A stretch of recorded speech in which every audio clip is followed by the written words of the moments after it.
بالله من شرور أنفسنا ومن سيئات أعمالنا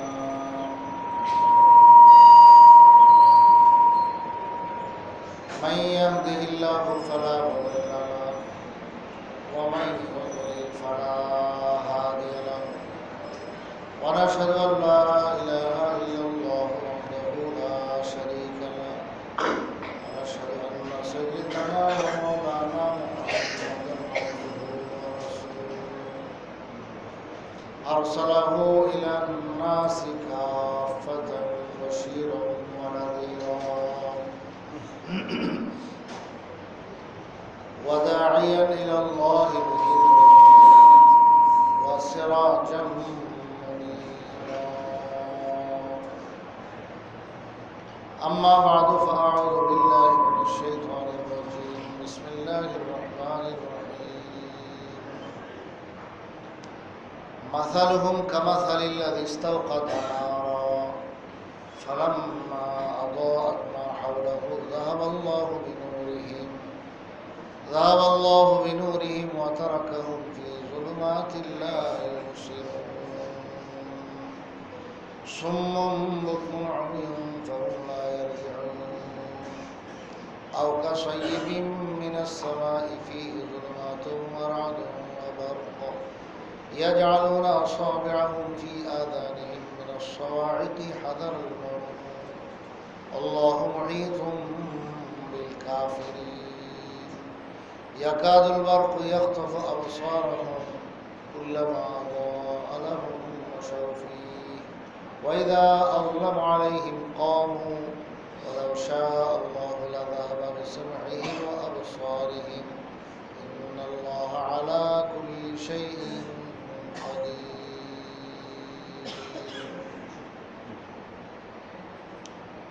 صدق الله مولانا العظيم وصدق رسوله النبي الكريم ونحن على ذلك لمن الشاهدين والشاكرين والحمد لله رب العالمين মুআজ্জাজ হাজিরিন আল্লাহ রাব্বুল আলামিনের অশেষ মেহেরবানি যে তিনি আমাদেরকে কোরআনে কারীমের তাফসীর এর মজলিসে দীর্ঘ এক সপ্তাহ পর হাজির হওয়ার তৌফিক দান করেছেন এই জন্য আমরা দিল থেকে শুকরিয়া আদায় করি আলহামদুলিল্লাহ। সূরা বাকারার 17 নম্বর থেকে 20 নম্বর আয়াত পর্যন্ত পড়া হলো। এই কয়েকটি আয়াতের মধ্যে আল্লাহ রাব্বুল আলামিন মুনাফিকদের দৃষ্টান্ত বলেছেন, যারা উপরে উপরে দাবি করে আমি মুসলমান, আসলে তাদের দিলের মধ্যে মোটেও ঈমান নাই। আল্লাহ তাআলা বলেন যে এদের মিসাল, এদের দৃষ্টান্ত হলো ওই ব্যক্তির মতো যে শীতের রাত্রে খুব কনকনে শীত,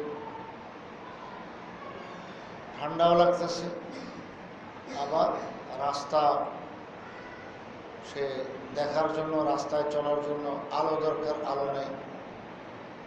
তো তখন সে আলোর জন্য এবং তাপ পাওয়ার জন্য আগুন জ্বালাইছে।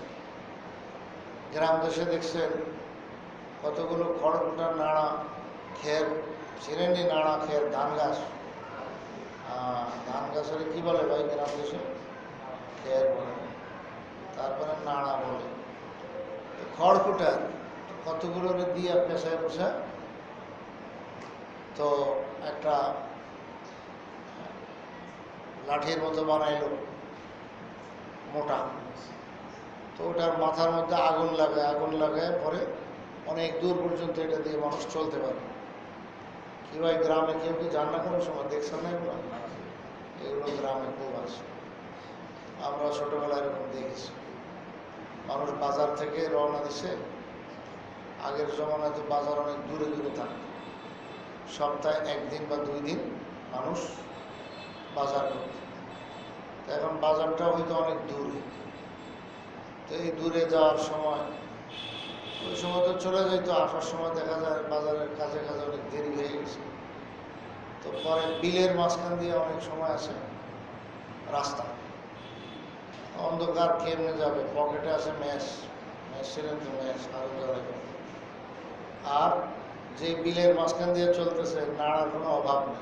হ্যাঁ, তো ক্ষেতের থেকে কি করে ভাই, কতগুলো নাড়া নিয়ে এটারে বইটা ধূপ মানো, এরপরে আগুন দিয়া দিয়া সলাই দিয়ে আগুন লাগায়, বাস। এটা এখন কিসের কাজ দিল? লাইটের কাজ। দেখেন এগুলো এখন গেছে গা, তার বিকল্প কত কিছু আল্লাহ তালা আমাদের জন্য সহজে দিয়ে দিছে। এখন আর কিছু না, পকেটে আমাদের যে মোবাইল থাকে, সেই মোবাইলের থেকেও কি বাইর হয়? আলো বাইরে। তো এটা দিয়ে আমাদের এই কাজগুলো চালায়। আল্লাহ রাব্বুল আলামিন মানুষের সমাজে যা চলে, মানুষের ওরফ, মানুষের পরিবেশ, এর মধ্যে যা কিছু থাকে ওগুলো দিয়ে আল্লাহ তালা মানুষকে বুঝায় দেন, কথা বলেন। আর এই চিরাচরিত নিয়ম এটা ছিল, আল্লাহ তালা জানেন। তো আল্লাহ তালা আলিমুল গায়ব ওয়াশ শাহাদা, তো তিনি ওই বিষয়টা দিয়া মিসাল আর দৃষ্টান্ত বলতেছে যে দেখো এই কাফের মুনাফিকের দল, এরা উপরে উপরে ইমান প্রকাশ করে, ভিতরে আসলে একদম কুফরিতে ভরা। হুজুর সাল্লাল্লাহু আলাইহি ওয়াসাল্লামের সঙ্গে মনের এত অমিল যে প্রতিটি মুহূর্তে আল্লাহ রসুলকে পারে আর খাইয়ে ফেলে, এত কষ্ট তাদের। তো আল্লাহ তাআলা তাদের হালাত সব কোরআনে বয়ান করে দিয়েছেন। এদের দৃষ্টান্ত হলো ওই ব্যক্তির মতো, যে ব্যক্তি এরকম অন্ধকার রাত্রে শীতের মধ্যে সেই বিল ফাড়ি দেওয়ার জন্য কতগুলো খড়কুটো একসাথে নিয়ে আগুন জ্বালাইছে। এতে তার দুইটা লাভ। এক নম্বর হলো একটু তাপ লাগবে, আরাম লাগবে। দুই নম্বর হলো তার রাস্তা আলোকিত হবে, তো তার মঞ্জিলে মকসুদে যাওয়া সহজ হবে। অন্ধকারে হাঁটতে হলে যদি আগুনটাও না থাকে, তাহলে দেখবেন মানুষ উপরের দিকে তাকায় তাকায় হাঁটতে হবে। ছোটোবেলার অভিজ্ঞতা এগুলো আছে এরকম। এখন তো বেশিরভাগ রাস্তাঘাটেই হয়ে গেছে। ওই জমানায় খুব দেখেছি যে গ্রামে এরকম রাস্তা কম ছিল। ওই ক্ষেতের লাইল বলে, আইল বলে, চিনেন তো, ক্ষেতের কিনারা, ওইখান দিয়ে হাঁটতে হইতো। এরকমভাবে মানুষ হাঁটে যেত, বাজারে যেত। পুরা শুকনার সিজনে বিলের মাঝখান দিয়ে হাঁটতে হাঁটতে রাস্তা পড়ে যেত। তো এখন বিলের মাঝখান দিয়ে যখন অন্ধকার থাকবে রাত্রে, অন্ধকার পুরা, কোনো চাঁদের আলো নাই, কিছুই নেই, তখন হাঁটতে বড় মুশকিল, কিছুই দেখা যায় না। তো উপরের দিকে তাকায় তাকায় হাঁটতে হয়। উপরের তারকা দেখা যায় কত কিছু, তাও মনে হয় যেন আসমানের দিকে তাকালে একটু আলো পাওয়া হয়, জমিনের দিকে তাকালে পুরাই অন্ধকার। তো এরকম এক পরিবেশের মধ্যে সে আগুন জ্বালাইছে। তার লাভ হলো দুইটা। এক হলো সে তাপ পাবে, তাহলে শীতের যে কষ্ট এটা তার কম হবে, এই হলো তার নিজের লাভ। আরেকটা হলো তার রাস্তাটা সে দেখবে, যেখানে আগুন আছে বাস তার আশপাশটা আলোকিত। এখন ওখানে ভালো মন্দ কী আছে, ওসনেস কোন জায়গায় কী আছে, এরকমভাবে আপনার সেই গরু, তারপরে ছাগল, এরকমভাবে কুকুর বিড়ালের লেদা থাকে না রাস্তাঘাটে কিনারে কিনারে। তো এখন এইগুলো কোন দিকে আসে না আসে, ভালো মন্দ সে দেখবে। না পাক জিনিস কোন দিকে আসে, পাক জিনিস, পাক জায়গাটা কোনটা, শুকনো জায়গা কোনটা, ভিজা জায়গা কোনটা, এই সব কিছু ওঁচা নিচা, গর্ত, এরকমভাবে কোনো কিছু পড়ে আছে, যে একটা কাঠের টুকরা পড়ে আছে, একটা ইটের টুকরা পড়ে আছে, পাথরের টুকরা, বা কাঁটাদার গাছ বা কোনো কিছু, সব কিছু তার চোখের সামনে আসে, তাহলে সে চলতে পারে। আল্লাহ তাআলা সেটাই বলছেন, মাসালুহুম কামাসালিল্লাযী ইসতাওকাদা নারা। এই মুনাফিকদের দৃষ্টান্ত হলো ওই সমস্ত মানুষের জন্য যারা এরকম শীতের মধ্যে আগুন জ্বালাইছে। ফালাম্মা আদাআত মা হাওলাহু যাহাবাল্লাহু বিনূরিহিম ওয়া তারাকাহুম ফি যুলুমাতিল লা ইউবসিরুন।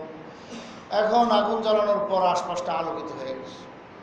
আল্লাহ তাআলা বলেন ফালাম্মা আদাআত মা হাওলাহু, তার আশপাশটা যখন আলোকিত হয়ে গেছে, তো দুই লাভ সে পাইতেছে। আশপাশ আলোকিত হয়েছে, আলোর দ্বারা যা উপকার পাওয়ার সেটাও পাইল, আবার তার গরম পাওয়ার দরকার শীতের মধ্যে, শরীর কাঁপতেছে ঠান্ডায়, সে আগুনের তাপও পাইল। এরই মধ্যে আল্লাহ রাব্বুল আলামিন কি করলেন, যাহাবাল্লাহু বিনূরিহিম, হঠাৎ এমন বাতাস দিলেন, এমন বাতাস পাঠালেন যে বাতাসের দ্বারা তার আগুন পুরাই নিভে গেল। আগুন নিভে গেছে পুরা, এমন নিভছে যে অনেক সময় বাতাসের সঙ্গে একটু বৃষ্টিও পড়ে যায়। তো বৃষ্টি পড়লে কি হয়, আগুন কি আর থাকবে? হ্যাঁ, আগুন নিবার পরে সাইজে খড়কুটার মাথা যে জ্বলতেছিল ওটাও দিয়েও কিন্তু একরকম আলো বাইরে তো। আল্লাহ তাআলা বলেন যে বাতাসের দ্বারা আগুন তো নিচেই, এরপরে যে সামান্য একটু লাল কয়লা যে ছিল ওটাও বৃষ্টি দিয়ে আল্লাহ তাআলা একদম পুরো ভিজাই দিয়েছেন। এখন কোথায় গেল আগুন, কোথায় গেল তার আলো, আর কোথায় গেল তার সেই গরম তাপ নেওয়া, কোনো কিছুই আর বাকি রইল। যাহাবাল্লাহু বিনুরিহিম, আল্লাহ তাআলা তার আগুন নিয়ে গেছে, আলো নিয়ে গেছে। তো শুধু আগুন নিয়ে গেছে বলেননি আল্লাহ তাআলা, মানে আলো বলতে সব কিছু নিয়ে গেছে। যে আগুন জ্বালাইছে সে আগুন নিয়ে গেছে আল্লাহ এটা বলেন না। আল্লাহ বলেন যে নূর আর আলোটা নিয়ে গেছে। তো আলোটা আসছিল কিসের দ্বারা? আগুনের দ্বারা। তাইলে সে আগুন নিয়ে গেছেন, আগুনের সাথে আলো চলে গেছে, এবং এমন আলো চলে গেছে যে এখন কয়লা জ্বললে যে একটু আলো বেরিত সেটাও নেই, সেটাও একদম কালো হয়ে গেছে, ভিজা, একবারে পুরা অন্ধকারের মধ্যে তাদেরকে আল্লাহ ছেড়ে দিয়েছেন। ওয়া তারাকাহুম ফি যুলুমাতিল লা ইউবসিরুন। এখন এক হলো রাতের অন্ধকার, আবার মৌসুম হলো শীতের ঠান্ডা, এর মধ্যে আবার বৃষ্টি শুরু হয়ে গেছে। আর বৃষ্টি এলে আকাশের মধ্যে তো মেঘমালাও আসে, এরপরে মেঘমালার থেকে বৃষ্টির ফোঁটা যে পড়ে, সব মিলে অন্ধকারের মধ্যে খালি ঘনত্ব আরও হইল, আরও অন্ধকারটা আরও বাড়লো। এই জন্য আল্লাহ তাআলা বলছেন তাদেরকে অনেকগুলো অন্ধকারের ভিতরে আল্লাহ ছেড়ে দিয়েছে। এই হলো দৃষ্টান্ত মুনাফিকদের। আল্লাহু আকবার, কি বলেছে বুঝছেন? আল্লাহ তাআলা বলতেছেন যে এই কাফের ও বেঈমান, ভিতরে তাদের কুফর আর শিরিক ভরা। তো এরা কিছু স্বার্থ দেখছে। ওইখানে যেরকম আগুন জ্বালালে স্বার্থ কি? তাপ পাওয়া যায়, শীত কম, শরীরে আরাম অনুভব হবে, আবার আশপাশটা আলোকিত হবে, তো আলোর দ্বারা যা লাভ সেটা সে পেয়ে যাবে। তো এরাও লা ইলাহা ইল্লাল্লাহ মুহাম্মাদুর রাসূলুল্লাহ এই কালিমার আলো জ্বালাইছে। এই কালিমাটা পড়ছে মুখ দিয়া, এর মানে হলো সে আলো জ্বালাইছে। এখন এটা দিয়ে পথ দেখা যাবে, এটা দিয়ে লাভ পাওয়া যায়। লাভ কি? লাভ হলো যে হুজুর সাল্লাল্লাহু আলাইহি সাল্লাম এবং সাহাবায়ে কেরাম, মুসলমান সবাই তাদেরকে কি মনে করেন? মুসলিম, মুসলমান। তো মুসলিম মনে করার কারণে মোমেনের জন্য, ইমানদারের জন্য, মুসলমানের জন্য যা বিধিবিধান আছে তার জান নিরাপত্তায় থাকবে, এরপরে তার মাল এগুলো নিরাপদে থাকবে। তো তার জান, মাল এবং পরিবার পরিজন এবং সব কিছুর কী দেওয়া হবে? নিরাপত্তা দেওয়া হবে। সেই নিরাপত্তা সে পায় গেল, এটা হলো তার লাভ। এই লাভ সে ভোগ করা শুরু করল। এবং শুধু এইটুক না, গনিমতের মাল, যুদ্ধের ময়দানে যে গনিমতের মাল আসে সেটা যখন সাহাবায়ে কেরামকে বন্টন করে ভাগ করে দেয় তখন ওরাও এক ভাগ পায়। তো কত সুবিধা পাইল তারা। এক লা ইলাহা ইল্লাল্লাহ মুহাম্মাদুর রাসূলুল্লাহর আলো জ্বালানোর দ্বারা এই সমস্ত সুবিধাগুলো তারা পেয়ে গেল। ওখানে যেরকম আগুন জ্বালায় অনেক সুবিধা নিল, এখানে এরকম অনেক সুবিধা নিল। কিন্তু পরে কি অবস্থা? ফালাম্মা আদাআত মা হাওলাহু যাহাবাল্লাহু বিনুরিহিম। ওইখানে যেরকম আলো জ্বালানোর পর কি সুন্দর একবারে চতুর্দিকটা আলোকিত হয়ে গেছে, আবার সে আগুনের তাপও পাইতেছে, খুব আরামই লাগতেছে। হঠাৎ আল্লাহ বৃষ্টি পাঠায়া এবং বাতাস পাঠায়া সব নিয়ে গেছে, আগুনও নিয়ে গেছে, তারপরে কয়লাও একদম এমন নিভছে যে পুরাটাই কালো আর অন্ধকার হয়ে গেছে। ঠিক এই মুনাফিকদের সময় যখন ফুরিয়ে গেছে, আল্লাহ তাআলা তার মালাকুল মউত পাঠায়া তার জান নিয়ে গেছে, ভিতরে রূহ নিয়ে গেছে। তো মালাকুল মউত যখন রূহ নিয়ে গেছে, এখন তো এমন অন্ধকারে পড়লো যে আর লাভ বলতে আর কোনো কিছুই নেই। তাম মুসিবত আর আযাব আর গজব পেরেশানি তাকে এখন পাওয়া শুরু হলো। আরে দুনিয়ায় তো আগুন নিবলে আর কদ্দুর ক্ষতি আর হইল। দুনিয়ায় আগুন নিভে গেছে, সেই রাস্তার মধ্যে চলন্ত পথে বিলের মাঝখানে, শীত আর কদ্দুরই লাগবে, ক্ষতি আর কতটুকুই হবে, সবটাই অস্থায়ী ক্ষণস্থায়ী বাড়ি পৌঁছা পর্যন্ত। কিন্তু এই ক্ষতি তো এমন ক্ষতি যে চিরকালের জন্য হয়, যে তার এই যে আগুন নিভে গেল মানে রূহ চলে গেল, আর তার মুসিবত জাহান্নামের আযাব গজব যা আছে সব যা যে আসলো এটা তো চালু হলো, আর এটা অনন্তকালের জন্য কোনোদিন বন্ধ হবে না। এবং তারা থাকবে কোথায়? ইন্নাল মুনাফিকিনা ফি দারকিল আসফালি মিনান নার, জাহান্নামের একবারে সর্বনিম্ন স্তর, যেটা সবচেয়ে কঠিন আযাবের জায়গা, ওই সর্বনিম্ন স্তরে এদের আযাব হবে, এরা সেখানে থাকবে। তো সেই চিরস্থায়ী এত কঠিন আযাবের অধিকারী হয়ে গেল, তাহলে কি লাভ হলো বলে? এই মুনাফিকির দ্বারা তার ফায়দা কতটুকু হলো? এটা হলো মিথ্যাচারণ। হ্যাঁ, সেই মিথ্যাবাদীর যেই কারবার, মুনাফিকদের অবস্থা এটাই যে উপরে একরকম, ভিতরে একরকম, উপরে দেখাইতেছে আর একরকম, ভিতরে আছে একটা, উপরে বলতেছে আর একটা। এরা সম্পূর্ণ মিথ্যার আশ্রয় নিয়েছে। এই মিথ্যাটায় তাদেরকে অনন্তকালের জাহান্নামে নিয়ে গেছে। নাউজুবিল্লাহ। যদি এটা না করে সাধারণ কাফেরদের মতো থাকতো, তাহলে তবুও চিন্তা করারও সুযোগ থাকতো। অনেক কাফের ছিল, কিন্তু পরে চিন্তা ভাবনা করতে করতে ঈমান ইসলাম গ্রহণ করে ফেলছে। তো তারা মিথ্যার আশ্রয় নেয়নি, তারা হুজুর সাল্লাল্লাহু আলাইহি ওয়াসাল্লামের বিরোধী, বা সেটা ঘোষণা দিয়ে রাখছে। রসুল সাল্লাল্লাহু আলাইহি ওয়াসাল্লামের সঙ্গে মায়ের পিঠে মশগুল ছিল, যুদ্ধ মারামারি কত কী করছে। তো এদের এইটুকু চরিত্র তো ভালো ছিল যে ভিতরে একটা উপরে আরেকটা, এটা করে নেয়, বরং ভিতরে যা ছিল উপরে এটাই ছিল। আর এরা কি করলো?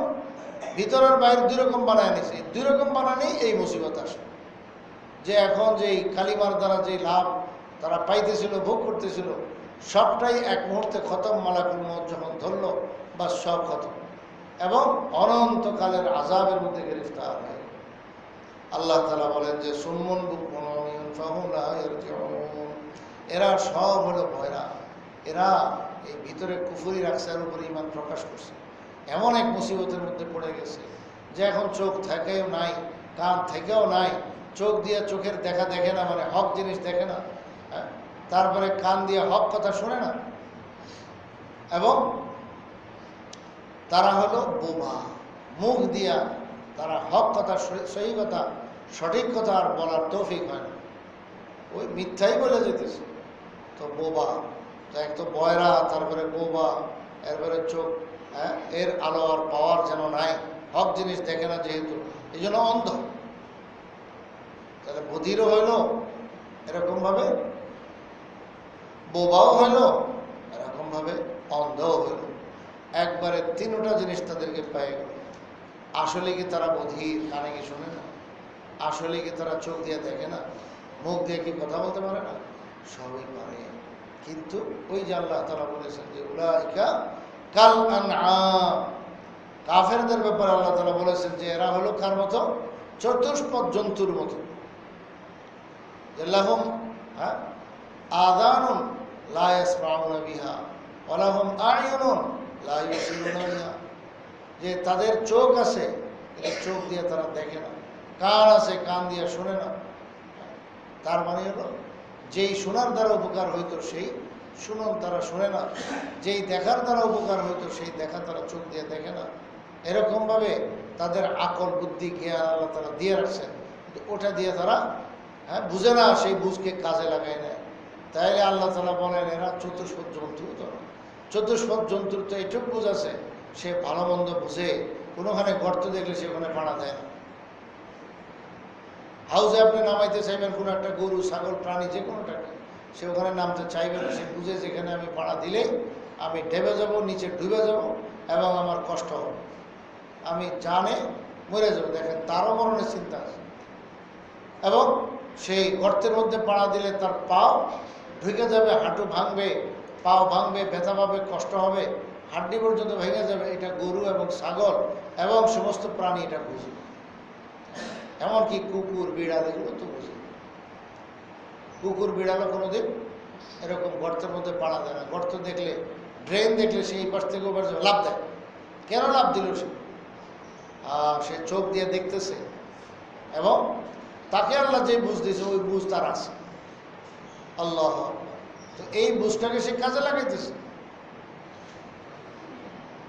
কুকুর এরকম, সে আমরা গ্রামে দেখেছি, আপনারাও খেয়াল করলে হয়তো দেখেছেন, যে ক্ষেতের মধ্যে যখন মানুষ ধান লাগানোর জন্য ধানের চারা, যাকে জ্বালা বলে, ধানের চারা, জ্বালা চেনেন তো? ধানের চারা। শহরে বাস করেন, খালি শহরে চিন্তা করেন না, গ্রামে কি হইতেছে, আমার সামনে ভাত আসতেছে, এই ভাতটা কিভাবে আসছে? এটা চাউলের ভিতরে ছিল, চাউলটা ধানের খোসার ভিতরে ছিল, ধানটা কোথায় হয়েছে, কোন গ্রামে হয়েছে, সেই গ্রামের পরিবেশ এটা বললে চলবে না। যে আমি তো শহরে বাস করি, ধান গাছ চিনি না, জ্বালা চিনি না। না, চিনবেন না কেন? আপনাকে চিনতে হবে। এগুলো তো থেকে আপনাকে আমাকে আল্লাহ তাআলা অনেক কিছু শিক্ষা গ্রহণ করার জন্য দিছে। তো এখন সেই জ্বালা লাগাইবার জন্য ধান, ধানের চারা লাগাইবার জন্য ক্ষেতকে পুরা আপনার সেই কোদাল দিয়া, মেশিন দিয়া, তারপরে নাঙ্গল দিয়া আপনার এগুলোর সব মাটিরে উলট পালট করে পরে পানি দিয়া সবটারে নরম বানায় ফেলে, মানে সোজা কথা কাদা মাটি একদম পুরা ক্ষেত। তখন দেখবেন কুকুর বিড়াল অনেক সময় এরকম বিলের মধ্যে নামে। কোনোদিন দেখবেন না যে বিড়াল বা কুকুর কোনখান দিয়ে যায়, ক্ষেতের মাঝখান দিয়ে না, সে নামবে না। সে বোঝে এখানে কাদা মাটি, আমি নামলে আমার পাটা ভিজে যাবে, আমার পায়ে কাদা লাগবে। চিন্তা করেন, এইটুকু বুঝ আল্লাহ তাআলা কুকুরকে দিয়ে রাখছে, বিড়ালকে দিয়ে রাখছে। একটা ঘটনা মনে পড়ছে, এক বুজুর্গ এরকম এই ক্ষেতের লাইন দিয়ে যাইতেছে, দুই পাশে কাদা এবং পানি, কাদা মাটি সব খেতে ভরা। তো এখন লাইল আর আইল, তো এটা তো শুকনা, এটা দিয়ে হাঁটতেছেন, হঠাৎ দেখেন যে বুজুর্গ ওদিক থেকে একটা কুকুর আসতেছে। এখন উনি যাইতেছেন, কুকুরও আসতেছে, হাঁটতে হাঁটতে চিন্তা করতেছেন আল্লাহর ওলি বুজুর্গ যে এখন কিভাবে পার হবো, কুকুরটা যদি খেতে নামতো তো ভালো হতো, আমি কেন নামবো, আমি যাইতেছি আমার দিনই কাজে, মসজিদে যাব, মাদ্রাসায় যাব, আমি লেখাপড়া করবো, পুজো টুজো করে পবিত্র হয়ে বাইরেছি। এখন খুব চিন্তা করতেছে বুজুর্গ যে এখন কি হয়। আবার সেই লাইল আর আইলটা এত চিকন সরু যে সেখানে কুকুরও দাঁড়ায় থাকবে আর হুজুরও পার হবে, দুইটা হবে। বুঝলেন না কথা? হয় হুজুর নামতে হবে ক্ষেতের মধ্যে, আর না হয় কুকুর নামতে হবে। এখন মুখোমুখি আইসা কুকুরও দাঁড়া রয়েছে, হুজুরও দাঁড়া রয়েছে। কুকুরও হুজুরের সাইড ধরে, হুজুরও কুকুরের সাইড ধরে দাঁড়ায় রয়েছে। পরে ওই বুজুর্গের ইবরতের জন্য আল্লাহ তাআলা কুকুরের জবান খুলে দিয়েছেন। প্রথমে উনি বলছেন, এই কুকুর যা ক্ষেতের মধ্যে না, মানে তোর পায়ে মাটি লাগলে কোনো সমস্যা নেই, কাদা মাটি, তোর পায়ে কাদা মাটি লাগলে সমস্যা নেই, আমার পায়ে কাদা মাটি লাগলে এখন আমি মসজিদে রওনা দিছি, আল্লাহর ঘরে যাব, নামাজ পড়ব, প্রস্তুতি নিয়ে আসছি, জামা কাপড় কাদা এগুলো লাগবে না, ধমক দিছে। পরে কুকুরের জবান খুলে দিছে আল্লাহ। তখন বলতেছে আল্লাহর বান্দা, সে কুকুর বলতেছে যে তুমি ওখান দিয়ে যা, কারণ তুমি যে আমার ধমক দিছ, মানে তোমার ভিতরে ভাব যে আমি তো ভালো, তুই তো একটা কুকুর, তুই নাম লিখি যা। তোমার এই ভাবটা কেন আসলো, এই অহংকার যাকে বলে, তোমার এই অহংকার ভাবটা কেন আসলো?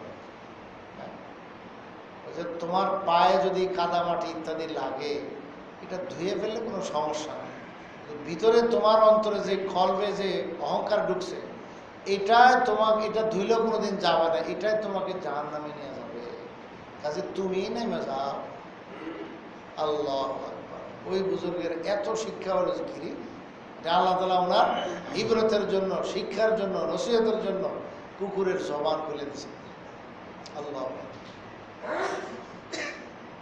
মানুষকে আল্লাহ তাআলা কতভাবে হেদায়েত করেন। হাদিসে আছে হুজুর সাল্লাল্লাহু আলাইহি ওয়াসাল্লামের মুজিজা, অনেক রকমের মুজিজা ছিল। একটা মুজিজার ঘটনা এটাও আছে যে এক রাখাল, সে তার ছাগলগুলো দেখশন করতেছে, তো হঠাৎ সেই রাখাল অমুসলিম ছিল, কাফের। তো একটা নেকড়ে আইসা তার ছাগলটারে ধইরা খাপ দিয়া চলে যেতে নিছিল। এই রাখাল বড় হুঁশিয়ার ছিল, সে ওই নেকড়েরে লাঠি সোটা কিছু একটা দিয়ে এমন জোরে দৌড়ান দিছে তো ওই নেকড়ে বাঘ সে বেচারা ভয় পেয়ে গেছে, শেষে ছাগলটারে ছেড়ে দিয়া সে নিজের জান লয়ে পালায় বাস দৌড়ে দৌড়ে চলে গেছে। তো যাইয়া একটা উঁচু জায়গা টিলার মধ্যে, হাদিসে আসছে যে একটা উঁচু জায়গা টিলারের মধ্যে পড়ছে, টিলার মধ্যে বৈশা সে কুকুর দেখেন না মাঝে মাঝে এরকম 2 হাত সামনে রেখা সুন্দর করে বসে, ওইভাবে বসছে। আল্লাহ বৈশা ওই রাখালকে বলতেছে যে আল্লাহর বান্দা, আল্লাহ আমাকে একটা রিজিক দিছিল, আমার খিদা লাগছে, তা আমার রিজিক তো এই বন জঙ্গলের এই সমস্ত প্রাণী এগুলোই তো, তুই ছাগল লয়ে এইসব, এটা আজকে আমার রিজিক ছিল, আল্লাহ আমার দিছিল, আর আমি রিজিকটা ধরছিলাম, তো তুই আমার রিজিকটা আমার মুখ থেকে ছুড়ে নিয়ে গেলি। এটা সে তার ভাষায় বলেছে, আরবি ভাষা, আরব দেশের সেই নেকড়ে, সেটা আর কি উর্দু আর বাংলার বলবে, সেটা ওই দেশের ভাষায় বলেছে, আরবিতে বলছে। মানে এখন ওই রাখাল এটা শুনে সে বলে আশ্চর্য কথা, নেকড়ে আর বাঘ সে কথা বলে, এবং এমন ভাষা বলছে যে আমি স্পষ্ট বুঝতেছি। এই জন্য সে আশ্চর্য, বেশি আশ্চর্য বোধ করলো। পরে ওই নেকড়ে উল্টা তাকে আরো জবাব দিতেছে, আশ্চর্য বোধ লাগে, আরে আল্লাহর এক বান্দা মুহাম্মদ রাসূলুল্লাহ সাল্লাল্লাহু আলাইহি ওয়াসাল্লাম, হ্যাঁ আসমানি খবর বলেন, আশ্চর্য তো ওই ব্যাপারটা, তোমার তো এটাও খবর নাই।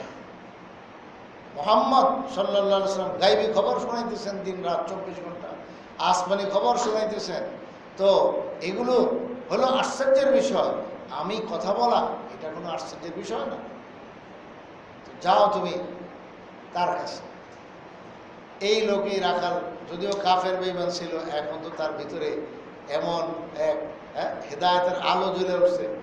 তো ওই লোক এখান থেকেই ছুটছে হুজুর আকরাম সাল্লাল্লাহু আলাইহি ওয়াসাল্লামের সন্ধানে, দরবারে আইসা কিসসা শোনায় দিছি, ইয়া রাসূলুল্লাহ তো প্রথম বলবে না যে আগে আমাকে কালিমা পড়ান, তো ঘটনা বলে ফেলছে এবং কালিমা পড়ে ফেলছে, লা ইলাহা ইল্লাল্লাহু মুহাম্মাদুর রাসূলুল্লাহ।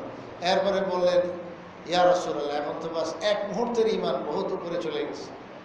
রাসূল সাল্লাল্লাহু আলাইহি ওয়াসাল্লামকে ঈমান অবস্থায় এক মুহূর্তের জন্য দেখলে ওনার মর্যাদা, মানে যে দেখনেওয়ালা সাহাবী, সেই সাহাবীর মর্যাদা অনেক উপরে চলে যায়। গত সপ্তাহে আপনারা শুনেছেন হযরত আমর ইবনে হাজম রাহমাতুল্লাহ আলাইহি সহ অনেক বুজুর্গানে দ্বীন, অনেক বড় বড় উলামায়ে কেরাম, মুহাদ্দিসিনে কেরাম, এনারা সবাই বলে দিয়েছেন যে সারা দুনিয়ার সমস্ত আল্লাহর ওলিগণ, নেককারগণ যত নেকি করে, সমস্ত নেকি যদি এক পাল্লা রাখা হয়, সাহাবীদেরকে বাদ দিয়ে অন্যদের, এই সমস্ত নেকিগুলো এক পাল্লা রাখা হইলে হুজুর সাল্লাল্লাহু আলাইহি ওয়াসাল্লামের সোহবত প্রাপ্ত, কয়েক মুহূর্তের জন্য সোহবত প্রাপ্ত ওই লোকের ঈমান এবং আমল যেটুকুই পাইছে করছে, ওটার কাছে ধারেও যাবে না। এত ভারী ওনাদের আমল, সুবহানাল্লাহ। এবং এটা কথায় কোনো অতিরঞ্জিত না, বাস্তবেই সত্যি কথা, সহি কথা, এবং এটাই আমাদের আকীদা। তো এখন ওই রাখাল ছিল তো কাফের বেঈমান, আল্লাহ রসুল সাল্লাল্লাহু আলাইহি ওয়াসাল্লাম ঈমান গ্রহণ করার পরে যেই সাহাবী হয়ে গেল, রসুলকে তো দেখলেন, ঈমান গ্রহণ করার সাথে সাথে তো সাহাবী হয়ে গেলেন, রসুলের হাতে ঈমান গ্রহণ করলেন। তো এখন তার ঈমান বহু উপরে চলে গেছে, সুবহানাল্লাহ। পরে হুজুর সাল্লাল্লাহু আলাইহি ওয়াসাল্লাম অনেক কিছু বলেছেন, এই সমস্ত ব্যাপারে বলেছেন যে দেখো কিয়ামতের এগুলো আলামত, যে কি বলবে, এই নেকড়ে কথা বলবে, আরও অনেকগুলো কিয়ামতের আলামত আছে। রাসূল সাল্লাল্লাহু আলাইহি ওয়াসাল্লাম এগুলোও বলছেন যে এমন একদিন আসবে, শুধু এরকম প্রাণী, নেকড়ে তো একটা প্রাণী, সে বাঘ ভাল্লুক খালি কথা বলবে না, সিংহ কথা বলবে না, সিংহের কথাও আছে হাদিসে, সিংহ বলছে, উঠে বলছে, অনেক ঘটনা আছে হুজুর সাল্লাল্লাহু আলাইহি ওয়াসাল্লাম, এগুলো অলৌকিক ঘটনা, মুজিজা। তো এমন একদিন আসবে যেগুলোকে আমরা বেজান বস্তু বলি, মানে জড় পদার্থ, সেগুলোও কথা বলবে। এটা কিয়ামতের এক নিদর্শন। সেটার এখন একটা বিশেষ আলামত হলো এই যে মোবাইলগুলো, এগুলো জানদার নয়, প্রাণী নয়, নিষ্প্রাণ জড় পদার্থ, কিন্তু এগুলো এখন কথা বলে।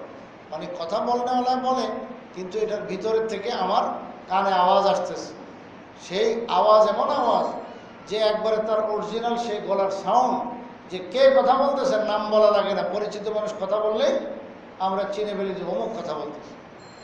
কি তার সাউন্ডটাও আল্লাহ যেভাবে ভিন্ন ভিন্ন প্রত্যেকের আওয়াজ বানাইছেন, সেই ভিন্ন আওয়াজেই তার কথা এখানে আমার আপনার কানে আসতেছে। তো এটাই কথা বলতেছে না, এটাই কথা বলতেছে। হুজুর সাল্লাল্লাহু আলাইহি ওয়াসাল্লাম বলতে বলতে বলছেন, তোমার হাতে যে লাঠি আর ছড়ি ব্যবহার করো, সেই লাঠি আর ছড়ি এটাও কথা বলবে। এমনকি তোমার যে পায়ে স্যান্ডেল জুতা আছে, সেই জুতার ফিতা জুতা এটাও তোমার সঙ্গে কথা বলবে। কি কথা বলবে? তোমার ঘরে কি হইতেছে না হইতেছে, তোমার আত্মীয় স্বজনের মধ্যে কি হইতেছে না হইতেছে, সমস্ত হালাত এই জুতা বলে দিবে, এই হাতের লাঠি আর ছড়ি বলে দিবে।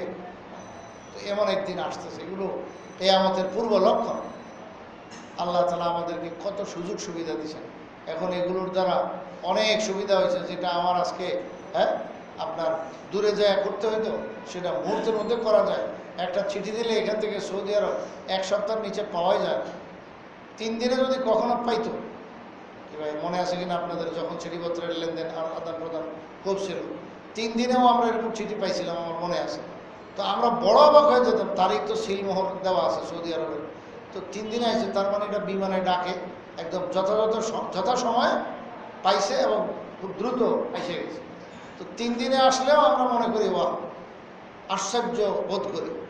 আর এখন 3 দিন 3 মিনিটও না, 3 সেকেন্ডও না, আপনি সেকেন্ডে আপনার ওখান থেকে কথা আদান প্রদান সব কিছু হইতেছে। টাকা পয়সার লেনদেন আপনি করবেন, জায়গার দাঁড়ায় আপনি বস টাকা উসুল করে নিতেছেন, বা টাকা ওখানে পাঠাবেন, সেগুলো হ্যাঁ আমি পাই গেছি। এবার হইতেছে না?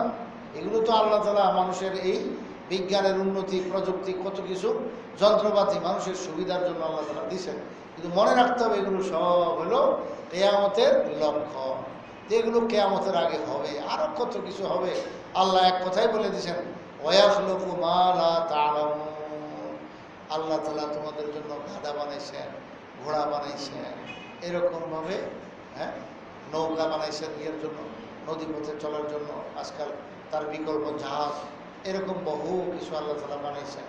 আর এগুলো হইতে হইতে বিকল্প এখন কত কিছু উড়োজাহাজ পর্যন্ত হয়ে গেছে। তো এগুলোর ভবিষ্যৎবাণী আল্লাহ তাআলার নাম বলে নাই, শুধু অগ্রিম বলে দিছে আরও বহু কিছু, যাহা তোমরা জানো না, মানে নামও জানো না এবং সেটা কল্পনাও করো না। এমন বহু জিনিস আল্লাহ তাআলা সৃষ্টি দুনিয়াতে করবেন, বহু কিছু সৃষ্টি করবেন। এক সময় মানুষ তো এটা কল্পনাও করতো না যে আমার ভিতরে শরীরে যা কি আছে, নাড়ি বুড়ি, আমার ভিতরের অবস্থা, হাড্ডি, এগুলো দেখা যাবে বা দেখা সম্ভব। কিন্তু এখন দেখা সম্ভব কিনা ভাই? এগুলো মেশিন এমনভাবে আল্লাহ তাআলা দিচ্ছেন যে এখন সব সম্ভব। মেশিনে দেখতেছে পেটের ভিতরে কোরআনে কি সমস্যা, রোগ নির্ণয় করতেছে, কত ধরনের অকল্পনীয় জিনিস আল্লাহ তাআলা দিয়ে দিচ্ছেন। তো এইভাবে আল্লাহ তাআলা কত কিছু বানাইছেন মানুষের সেই চলাচলের জন্য। এমন যানবাহনের ব্যবস্থা করে দিয়েছেন যে অল্প কয়েক ঘন্টার মধ্যে এক রাষ্ট্র থেকে আরেক রাষ্ট্র, এক দেশ থেকে আরেক দেশ খুব আরামসে নিরাপদে আল্লাহর বান্দার কাজে, নিজের কাজে চলে যেতেছে। তো যেই কাজটা আগে অনেক সময় লাগায় করতে হইতো, সেটা এখন মুহূর্তেই মানুষ ফোনে, মোবাইলে বলে দিতেছে। এটা বান্দার বহুত বড় খেদমত করতেছে। তো এই সব কিছু হলো কিয়ামতের নিদর্শন, যে কিয়ামত খুব নিকটে, কিয়ামত খুব নিকটে। হুজুর সাল্লাল্লাহু আলাইহি ওয়াসাল্লাম সেগুলো বলে দিয়েছে। তো বাঘ ভাল্লুক কথা বলছে, এখন সেটা আমরা শুনলে তো মনে করি আশ্চর্যজনক, কিন্তু এই জিনিসকে আর আমরা কি মনে করি না, এটাকে আর আশ্চর্যজনক মনে করি না। অথচ এটাও তো আল্লাহ পাকের এক বিশেষ কুদরত। বরং এই মোবাইল এখন তো দেখতে দেখতে আমাদের ইজি হয়ে গেছে, স্বাভাবিক মনে হয়। যখন নতুন নতুন মোবাইল আসছিল, এক এক মোবাইলের দাম 1.5 লাখ টাকা, 2 লাখ টাকা, যারা কোটিপতি তারা এগুলা ব্যবহার শুরু করছিল এই বাংলার বুকে। তো তখন কেউ মোবাইল নিয়ে কথা বললে তার দিকে সবাই তাকায় থাকতো এবং বলতো তার কাছে মোবাইল আছে, সুবহান। এবং বড় আশ্চর্য লাগতো যে হ্যাঁ রে, তার নাই, কিছু নেই, কেমনি কি কথা, কোত্থেকে কেমনে যায়। আর এখন এগুলো তো একটা মানে হাস্যকর কথা হয়ে গেছে। এখন বাচ্চারাও এগুলো বুঝে যে এই মুহূর্তে হেলো করে সে লন্ডন, আমেরিকা, আপনার যে কোনো বিশ্বের জায়গায় বলেন, যত দূর বলেন আর যত কাছে বলেন, সব জায়গায় কথা বলা সম্ভব। আল্লাহ তাআলা এগুলো এত সহজ করে দিয়েছেন যে এগুলো সব হলো ওয়াখলুকু মা লা তা'লামুন, বান্দা জানবে না, নামও জানে না এমন বহু কিছু আল্লাহ তাআলা তৈরি করবেন, ভবিষ্যতের প্রোগ্রাম তো তৈরি হইতেছে, আরও বাকি আছে, আরও কত কিছু রয়ে গেছে। ট্যাপ রেকর্ডে রেকর্ড করা হয়তো সেই ফিতা দিয়ে, সে 1 ঘন্টা 60 মিনিট বা 90 মিনিটের, তো 90 মিনিট যদি রেকর্ড করা যেত আমরা বলতাম অনেক, মানে এই ক্যাসেটের অনেক পাওয়ার এবং বরকত। 90 মিনিট কি হয় রেকর্ড, কত বিরাট ফিতা, কত গজ আর কত মিটার লম্বা, এবং এটা ঘুরতে আর পেঁচাইতে। কিন্তু এখন এগুলো সবই বাদ হয়ে গেছে। ভবিষ্যৎ আমাদের প্রজন্ম এরা এই ট্যাপ রেকর্ডের এই সেই ক্যাসেট আর এই ফিতা এগুলো দেখবে কিনা আল্লাহ জানে, এবং চিনবে কিনা, এগুলো তো জাদুঘরে হয়তো রাখা লাগবে, ঠিক না? এগুলো তো আমরা খুব আশ্চর্য মনে করতাম যে কিভাবে এখানে রেকর্ড হয়। আর এখন এটা উন্নত হইতে হইতে হইতে হইতে এখন সেই মেমোরি কার্ডে ছোট্ট পিচ্ছি একটা মোবাইলের কিনার দিয়ে ঢুকায় রাখে, আর এটার মধ্যে 1.5 ঘন্টা 90 মিনিট, আর এটা 900 মিনিট, 9000 মিনিট পর্যন্ত খালি ঢুকাইতে থাকেন। এটার এত পাওয়ার তার যে হাজার হাজার ঘন্টা তার ভিতরে কি হইতে পারে, রেকর্ড হইতে পারে।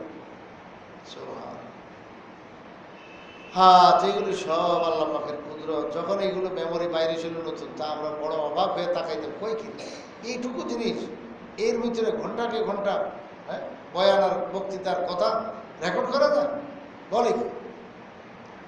এখন এগুলোও তো আমাদের কাছে ইজি হয়ে গেছে। মানে আসল কথা হলো ওই সব কিছু দেখতে দেখতে পরে কি লাগে, স্বাভাবিক লাগে। আসলে স্বাভাবিক না, সব কিছু আল্লাহ পাকের বিশেষ কুদরতের জিনিস, আমরা চিন্তা করি না। এগুলো তো সব আল্লাহ পাকের খলক, আল্লাহ পাক এগুলো বান্দাদেরকে দিতেছেন। মানুষ বানায় না, বানায় কে? আল্লাহ। মানুষ হলো মাধ্যম, মানুষের মাধ্যমে এগুলো প্রকাশ হইতেছে, জ্ঞানীদের জ্ঞানের মাধ্যমে এগুলো প্রকাশ হইতেছে। আসল দেনেওয়ালা তো আল্লাহ তাআলা, জ্ঞানটাও দিচ্ছেন আল্লাহ তাআলা, বানানোর পদ্ধতি কৌশল বুঝাই দিচ্ছেন আল্লাহ তাআলা। তো মানুষের মাধ্যমে এগুলো প্রকাশ হইতেছে, সবই আল্লাহ পাকের কুদরত। তো আল্লাহ তাআলা কত কিনা আরো পয়দা করবেন, যেটা আমরা এখন এক সময় আশ্চর্যজনক মনে করতাম, এখন ইজি হয়ে গেছে। এরকম আরো কত আশ্চর্যের কত কি বাকি রয়ে গেছে, তো কে জানে। আল্লাহ। তো মানুষ যদি তার চিন্তা শক্তিকে কাজে না লাগায়, চোখের দেখা শক্তিকে, কানের শোনা শক্তিকে যদি যথাযথ কাজে না লাগায়, যে চোখ দিয়ে দেখা শিক্ষা গ্রহণ করবে, কান দিয়া শুনা সেইখান থেকে নসিহত গ্রহণ করবে, চিন্তা ফিকির আকল জ্ঞান বুদ্ধি যা আল্লাহ তাআলা দিয়েছেন সেটা দিয়ে সে এরকম আল্লাহ আল্লাহ রসুলের কথা বুঝবে, এবং দুনিয়ার এই চোখ মেললে যা কিছু দেখে এই সব কিছুর থেকে নসিহত গ্রহণ করবে। যদি এটা না করে তাহলে সে চোখ থাকিতেও অন্ধ। ওটাই আল্লাহ তাআলা বলছেন যে এরা সব হলো অমিয়, সব অন্ধ, চোখ ছিল কিন্তু যথাযথ কাজে লাগায় না। এই জন্য মুনাফিকদের কোনো হাত পা চোখ নাক কান অঙ্গ প্রত্যঙ্গ পঞ্চেন্দ্রিয় এগুলো কোনো বিকলাঙ্গ হয়ে যায় না, এগুলো নষ্ট হয়ে যায় না, এগুলো জায়গা মতোই আসে। ইচ্ছা করলে এগুলোকে যদি কাজে লাগাইতো সে, তাহলে এগুলো থেকেই হেদায়েত তার ভিতরে ঢুকত। হেদায়েত আসার পথ হলো এগুলো। চোখ হলো হেদায়েত আসার পথ, কান হলো হেদায়েত ঢুকার, হেদায়েত আসার ভিতরে আসার পথ। এরকমভাবে চিন্তা শক্তি, এটা হলো ভিতরে হেদায়েত ঢুকার রাস্তা। এই সমস্ত রাস্তা যখন মানুষ বন্ধ করে ফেলে, নিজের বদামল দ্বারা, নিজের তেড়ামি করে, নিজে কি করে এনাত করে, জিদ করে, তেড়ামি করে, যে নবীর কথা মানতাম না, নাউজুবিল্লাহ, তো আল্লাহ তাআলা তখন রাস্তাকে পুরো ব্লক করেই দেয়। এবং আল্লাহ তাআলা যেহেতু আলিমুল গায়ব ওয়াশ শাহাদা কি হবে তো জানেন, তখন আল্লাহ তাআলা ঘোষণাও দিয়ে দেয় যে এটার দিলের মধ্যে কি মেরে দেওয়া হয়েছে, সিল মোহর লাগাই দেওয়া হয়েছে, আর হেদায়েত পাবে না। তো সুম্মুন বুকমুন উমিয়ুন ফাহুম লা ইয়ারজিউন, এরা হলো সব বধির, এবং এরা হলো সব বোমা, এবং এরা হলো সব অন্ধ। এরা কোনোদিন এই গুমরাহি থেকে বাদ দিয়ে, গুমরাহি ছেড়া, আপদ আর বিপদ ছেড়া সঠিক পথে সিরাতে মুস্তাকিমে আর আসবে না, ঈমানের পথে আর কোনোদিন তারা আসবে না। বাস এরা দুনিয়া এবং আখিরাত দুটোটাই হারাইলো, দুটোটাই বরবাদ করলো। আল্লাহ তাআলা আমাদেরকে এই মুনাফিকদের অবস্থা বুঝা তার থেকে ইবরত গ্রহণ করার তৌফিক দান করেন, এবং আমাদের চোখ কান এরকমভাবে চিন্তা শক্তি সব কিছুকে আল্লাহ পাকের নসিহত গ্রহণ করার যে আপনার লাইন আছে, হেদায়েত গ্রহণ করার যে লাইন আছে, সেই লাইন মতো এগুলোকে পরিচালনা করার তৌফিক দান করেন। আমিন সুম্মা আমিন ওয়া আখিরু দাওয়ানা আলহামদুলিল্লাহি রাব্বিল আলামিন। দোয়া হয়ে যাবে। আলহামদুলিল্লাহি রাব্বিল আলামিন ওয়াস সালাতু ওয়াস সালামু আলা সাইয়্যিদিল আমবিয়া ওয়াল মুরসালিন ওয়া আলা আলিহি ওয়া আসহাবিহি আজমাইন। اللهم لا نحصي ثناء عليك أنت كما أثنيت على نفسك. مولاي صل وسلم دائما أبدا على حبيبك خير الخلق كلهم.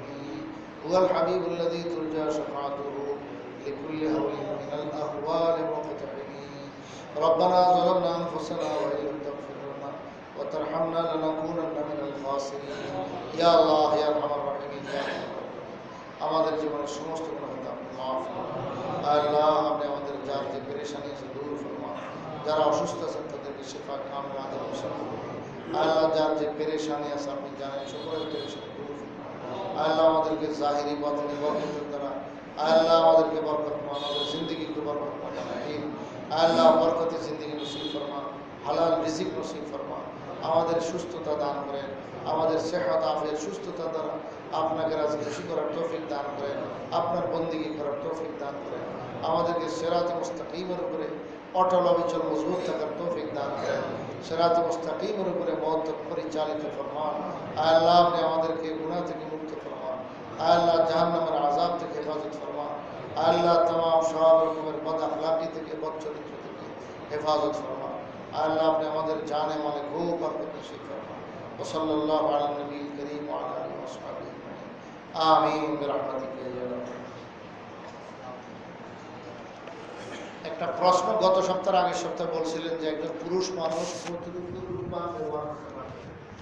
তো আমি বলেছিলাম যে আমার পরিচিত মহিলাগুলো এখানে বলি মোটামুটি জানা ছিল না, বলি নিশ্চিত হওয়ার জন্য। তো এই ব্যাপারে মাসালা হলো যে 6 আনা, কতটুকু 6 আনি ব্যবহার করতে পারবে। চলো এই 6 আনি হলো লাস্ট সীমানা, এর ভিতরেই রাখতে হবে যদি কেউ রূপা ব্যবহার করে।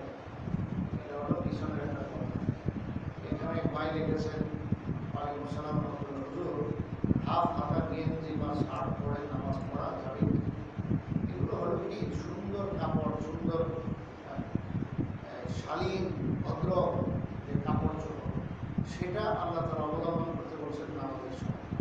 এখন সতর ডাকলে তো কি সতর হলো পুরুষের না বিয়ে হতে হাঁটু পর্যন্ত, তাই বলে কি আপনি গামছা বিন্দে নামাজ পড়বেন?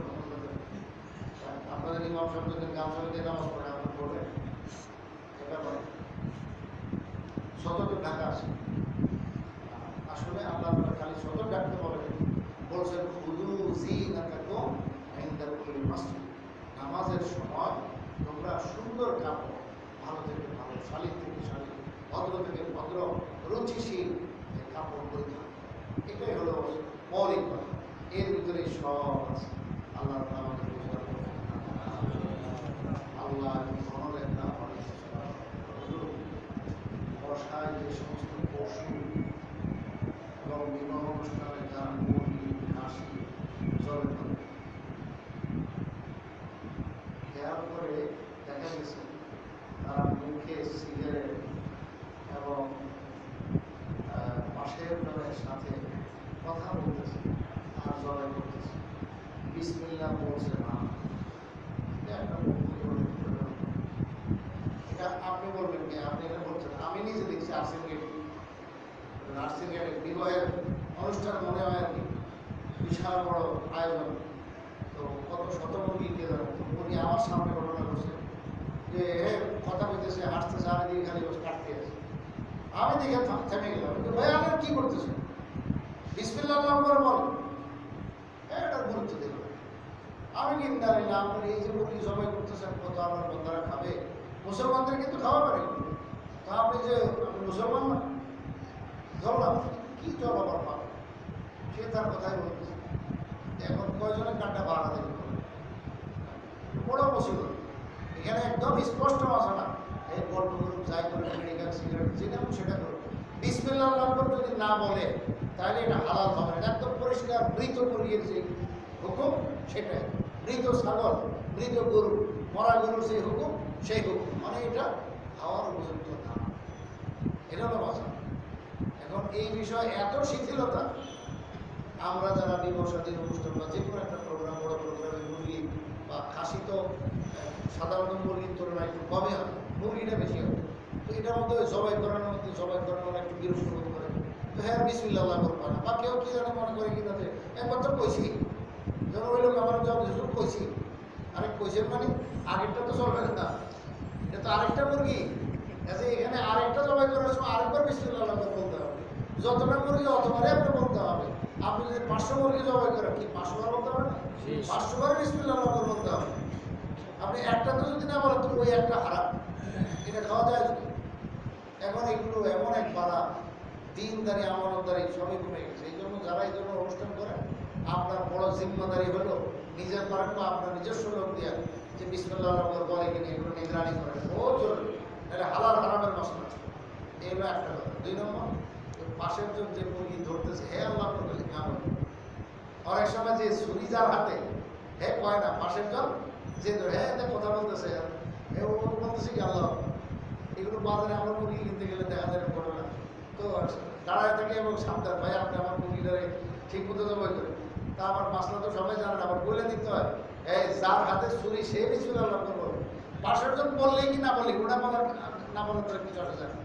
এটা মনে রাখবেন, যে মুরগিটা ধরছে বা গরুটা ধরছে বা খাসিটা ধরছে, ওর ব্যাপার না, ব্যাপার হলো কার, এটা যে ছুরিটা চালাইবে, যার হাতে ছুরি সে বলতে হবে বিসমিল্লাহ।